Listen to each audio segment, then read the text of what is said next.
ജലബിന്ദു നിപാതേന ക്രമശഃ പൂര്യതേ ഘടഃ സഹേതുഃ സർവവിദ്യാനാം ധർമ്മസ്യ ച ധനസ്യ ച.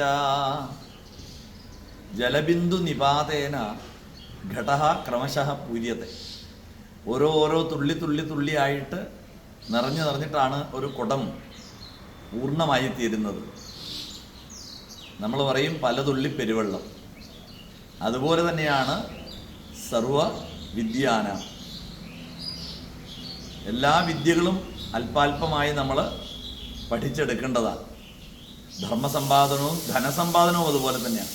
വിദ്യ നേടുന്നതും അതുപോലെ നമ്മൾ പറയും ക്ഷണശ കണശശ്ചൈവ വിദ്യാമർത്ഥം ച സാധയെ. വിദ്യ ഒരു നിമിഷം പോലും നഷ്ടപ്പെടുത്താതെ സമ്പാദിക്കണം.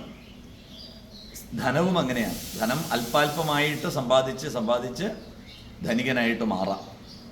സുഭാഷിതം ഒന്നുകൂടി നമുക്ക് കേൾക്കാം. ജലബിന്ദു നിപാതേന ക്രമശഃ പൂര്യതേ ഘടഃ സഹേതുഃ സർവവിദ്യാനാം ധർമ്മസ്യ ച ധനസ്യ ച. നമസ്തേ.